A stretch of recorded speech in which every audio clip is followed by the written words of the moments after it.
Hi, I'm Cailey, a librarian here at Mentor Public Library. And I'm Meg, also a librarian, and welcome to this week's edition of All Booked Up with Cailey and Meg, where each time we give you different book recommendations on a specific theme. This time, we're going to be looking at the world of cozy mysteries. This is a very fun one. If any of you don't know what a cozy mystery is, it's basically a lighthearted mystery book. There's oftentimes a lot of humor in it. And even though each book goes into a murder mystery case, it's not really gory. It's not too violent. So you can get all those whodunit vibes without any of the nastier parts. Well put. And my personal favorite part of cozy mysteries is they almost always have lots of fun titles with puns. They're very pun heavy, and I appreciate that. Me too. So all of the books that we're going to talk about today are available here through the library, as well as online with your library card for free through our apps Hoopla or Libby by Overdrive. All right, Cailey, what's your first cozy mystery? So my first cozy mystery is A Deadly Inside Scoop by Abby Colette. And this book is the start of a newer series that hits kind of close to home. The Ice Cream Parlor Mystery Series, as this is called, takes place in Chagrin Falls, Ohio. Oh, cool. And I like ice cream. That's quintessential cozy mystery, having food elements. I love it. Yes. And so our local readers will enjoy references and locations that are familiar to them. Cool. So I think that's fun added element as well. Yeah. So about the book, Bronwyn, who goes by Wynn Cruz, has recently finished her MBA and has taken over her family's ice cream shop, the Cruz Creamery in Chagrin Falls. So she's taken over the shop, and of course, nothing is going according to plan. She has these big plans for a grand reopening after doing renovations and reimaginings of the shop that was started by her grandparents years ago. But her grand reopening happens to fall on the first big snow day of the year. Not exactly great for an ice cream business. Well, it also so happens on that day that she trips over a dead body in the snow. And it's someone who she knows who's had a dispute with her family. And immediately the police name her father as the prime suspect for the murder. But she knows her father better than that. And she's determined to find the real killer. So with the help of her best friend, Maisie, the two of them try to get to the bottom of the situation and hopefully not lose the Cruz Creamery in the process. So it's a fun new series. The third book is coming out this January. So this first one, I think, came out in 2019. And this author actually does write under a couple of different names. So this is not her first series, but this is her newest one. And it's the second book is called Game of Cones. Great. Just to give you an idea of the quality naming of this series.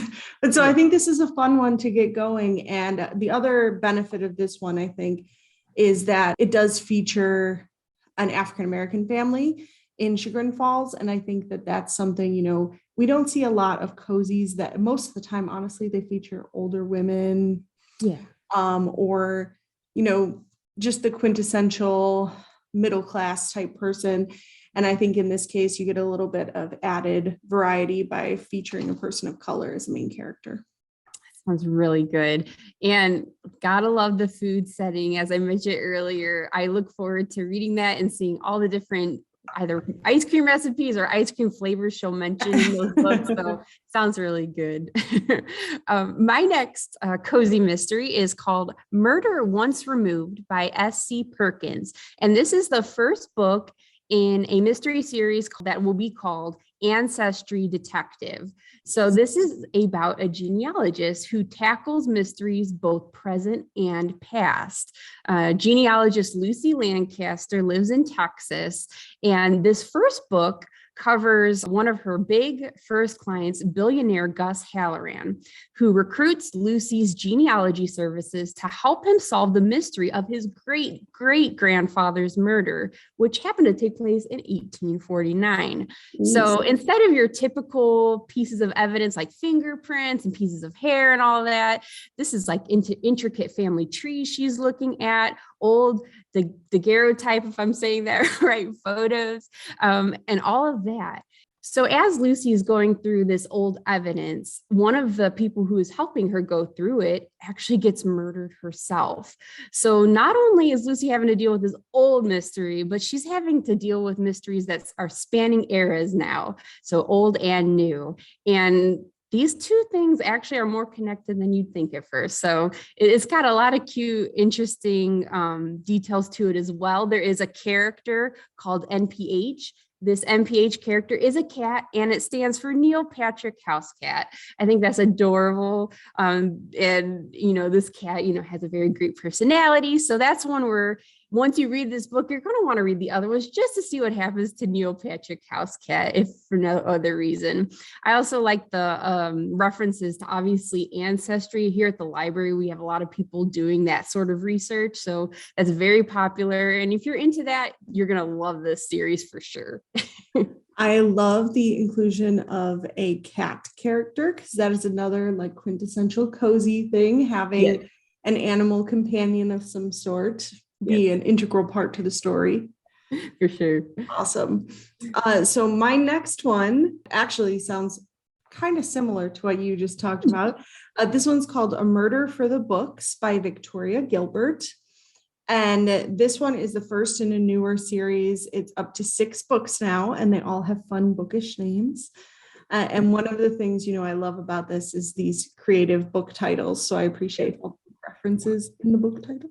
Yes. But so this is about a librarian, because, there's actually quite a few series that do this, but I enjoy that. So this is about librarian Amy Weber, who has moved to a small town in Virginia with her aunt after she recently left a bad relationship.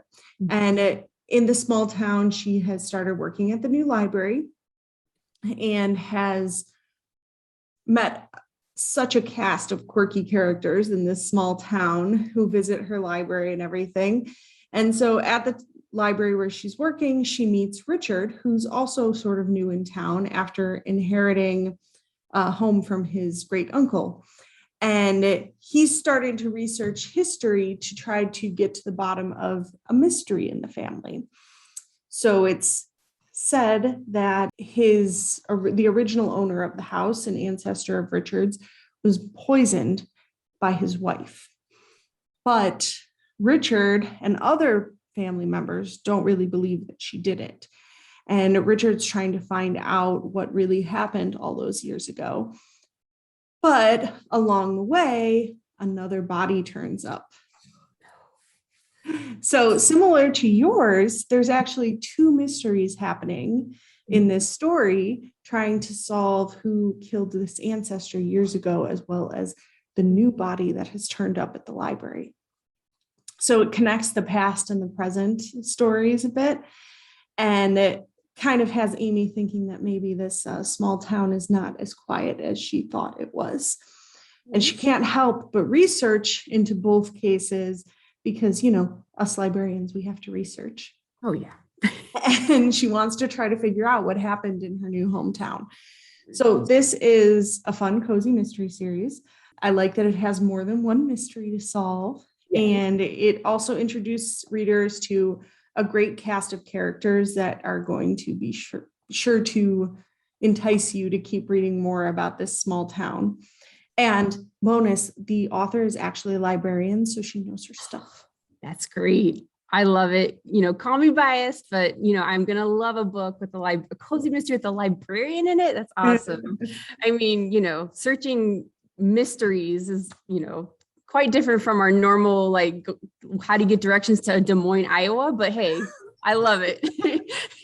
That's a librarian's dream, a super sleuth. So my last cozy mystery is called Hollywood Homicide by Kellye Garrett. And this is the first book in the Detective by Day series. And it's about a semi-famous, mega broke actress who gets pulled into the world of crime solving in the movie capital of America. So right off the bat, I love the setting for this one. It's a little more glamorous. A lot of cozy mysteries are very quaint. This one's a little more glitz and glam to it. And it's about actress Dana Anderson. It's a little down on her luck when she witnesses one day a hit and run in Hollywood. And this is like one of those fatal ones. And she's motivated just as much by her sense of duty. There's a $15,000 reward for identifying the killer. And she needs this money, not just for herself, but her parents. This money could be the difference between them losing their house or keeping it. So she has like these sort of initial reasons for doing the mystery. But boy, once she gets into it, she gets really invested in finding the killer of this mystery. And actually, as she goes from place to place, she gets the suspicion that this hit and run was no isolated incident. So there's a little bit of intrigue there as well. What I really love about this series, though, is, as she's figuring out these mysteries, she's going to paparazzi hotspots, celebrity homes, and movie premieres. And, you and I are both old Hollywood fans, and just seeing all those references through the story is a ton of fun. And I just want to read each one. There's 3 total in this series, so it actually did end a couple years ago. But if you like Hollywood movies, anything like that, this is a fun, quick series that I know you're going to enjoy. Yes. And I think that in cozy mysteries, a lot of time it's really about the town that it's taking place in, whether that's a big city or a small town. Exactly. All right. Thank you guys so much for listening to our cozy mystery suggestions. We hope as it's getting a little colder outside, you might want to pick one of these up and have an enjoyable afternoon reading. So yes, it's perfect to like cozy up with a cozy mystery. Cozy up. All right. We'll see you next time. Happy reading.